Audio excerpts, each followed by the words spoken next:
So last night I was laying in bed, kind of tossing and turning. It was raining on and off. We had a little bit of freezing rain. Temperature was definitely below freezing, probably high 20s. Today it warmed up a little bit. It's about 35 degrees out, and I wanted to collect some wood because everything's wet out here. I wanted to try a fire starter, one of the ones from BattleBox. So when I was out here collecting wood, I had a fixed blade with me, one of the SE knives. I think it was an SE5, and I was kind of chopping up some stuff, and I thought, what if we used garden tools to process wood?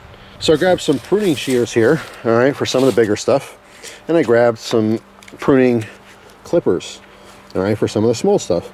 Now obviously this is not ideal if you're backpacking or hiking way into the mountains, into the wilderness and stuff, but if you're, you know, doing some light camping or, you know, just starting a fire in your backyard, I was curious to see how these would work as opposed to just using a knife and breaking stuff. Now when you're talking about some of the smaller things, right, like this, it's really easy to just break it. You don't need a knife to collect small sticks, okay? It is fairly easy to just do that and break it up, but it does take some energy, and sometimes when you get some wood that's a little bit greener, it wants to kind of bend, and then you end up doing this and you're kind of back and forth. It takes a lot more energy than just clipping it, all right? And that was kind of the point, is this is a little bit advantageous, all right? It's really easy to do, and you don't have to worry about it being too green or something. You're literally just clipping along, all right? And for some of the you know, thicker stuff, like these bigger branches here, all right, that's when I used the pruning shears, which are a lot bigger, can handle something a lot thicker. All right, so that took a lot less effort than if I took a fixed blade, and even a heavy fixed blade would just shear right through there. But you're talking about exerting a lot of energy on the backswing and coming down, you know, chopping and hacking and stuff. That's way more energy than just going like that, because obviously we're using leverage here. So it's kind of just a, you know, interesting topic, and I wanted to make a quick video on it. Have you ever considered using garden tools, you know, to process your firewood?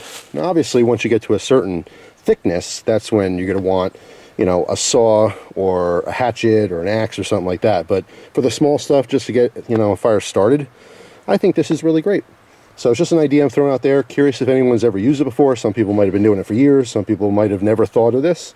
If you happen to have some garden tools, it makes your job a little easier. So hopefully you guys can see this, but it just makes, you know, cutting up this kindling really easy. Obviously, like I said, I could sit here and just break this, but you get this action, all right, where now you're going back and forth, twisting it. Yeah, not that big of a deal, but why not do it faster, right?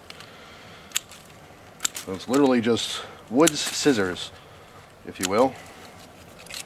All right, smaller pieces, big pieces, doesn't really matter. It just snips right through. All right, just seems to be a heck of a lot easier. Something like this, again, breaking it, coming in here, snapping this, you get this, right? Then you go the other direction, then you twist and turn. Okay, that took a little bit more energy than just coming in, all right, and cutting it. So you want a piece this big, that's it. Come down here. This is a little bit too thick for this, all right? I have to do multiple cuts, which defeats the purpose. That's when you get the other ones, which are a little bit bigger. All right, come in here. You can even use this on your knee to brace it. All right, now you're cutting thicker stuff. Anyway, I'm not trying to reinvent the wheel here. Obviously, like I said, the small stuff you could just kind of snap with your hands. The larger stuff you can use a knife or, you know, a proper hatchet or a saw or something like that.